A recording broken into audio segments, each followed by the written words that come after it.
Alrighty, so I have spent a long time trying to figure out how to make a really great video for you, and technology is still a very big challenge for me, and I did not figure it out. But I think it's more important that you get this little tutorial out than it is that I have some fancy video for you. So if I can figure out how to turn my videos into one video with a tutorial, then I will be posting that soon. But I wanted to make sure that you all knew what was going on with the Blizzard of Greetings. So we have the kits are all set. They are at the library. Each kit has a blank postcard.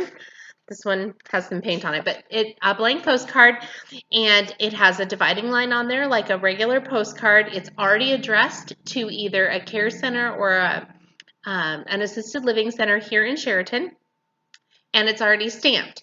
So when you complete this project, all you need to do is put the postcard in the mail, then put your little red flag up, or drop it in a mailbox, and then return your paintbrush and or your little cup of color. So you each have a postcard, a blank postcard, that has masking fluid on it. So if you start painting it, you'll see that the paint doesn't stick to the whole postcard.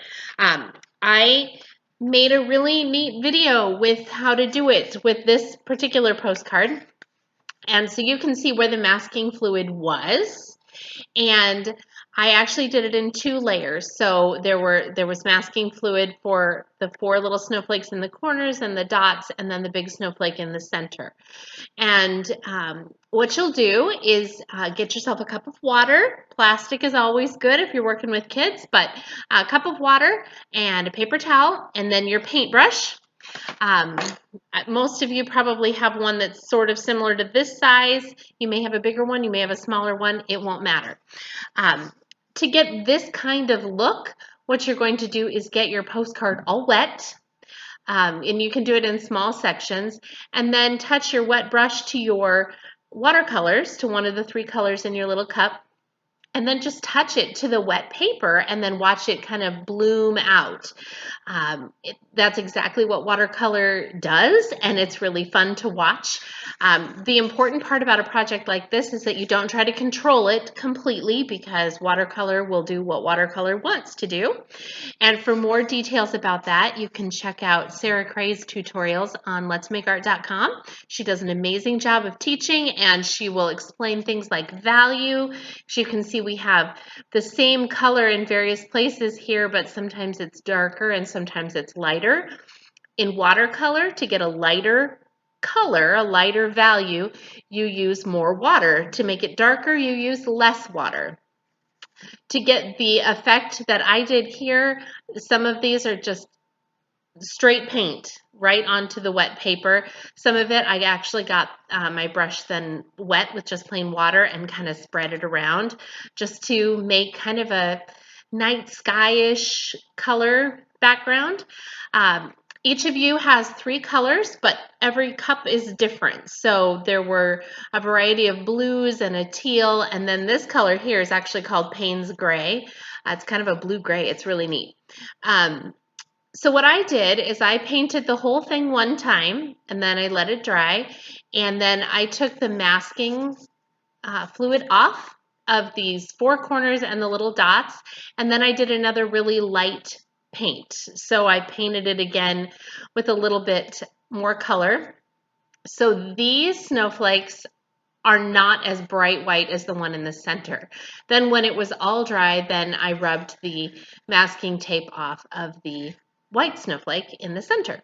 So you can do it that way. You can paint the whole thing and take the masking fluid off just once and be done.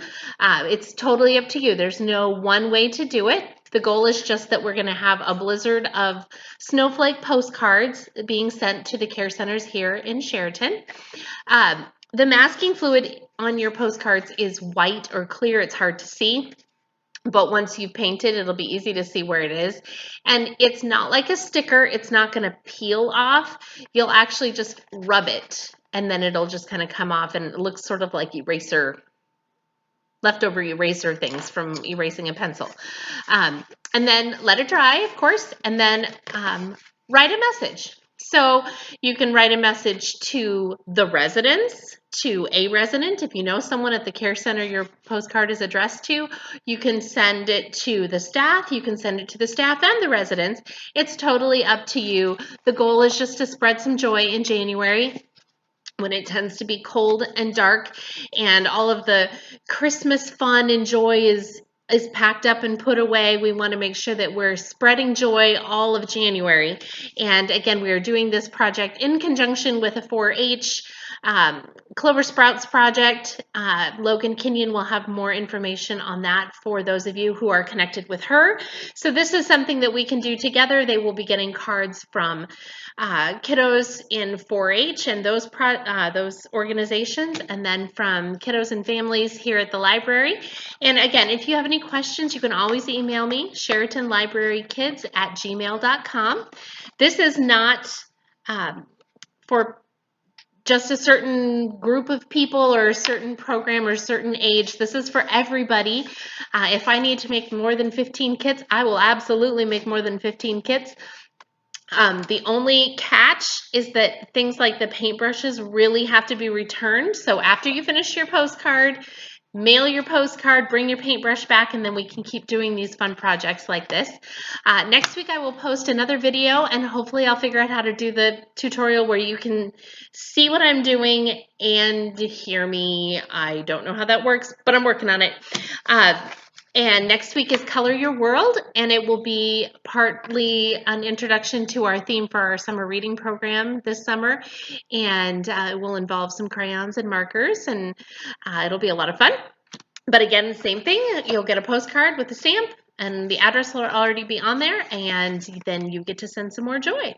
So again, register on our website or on the Facebook page that has the link. So look for Blizzard of Greetings and then choose which ones you want to participate in and register. That tells me how many kits to make, and it also helps me to keep track of who's participating. If you are not an online person, or if you know of someone who is not online but who would enjoy this program, please just have them check in at the desk and leave a note for me that they want to participate, and I will make sure that they get a kit as well. So it's all about communication. Let me know if you want it, and I will make sure you get it. And check out the other links as well, the other sign up buttons.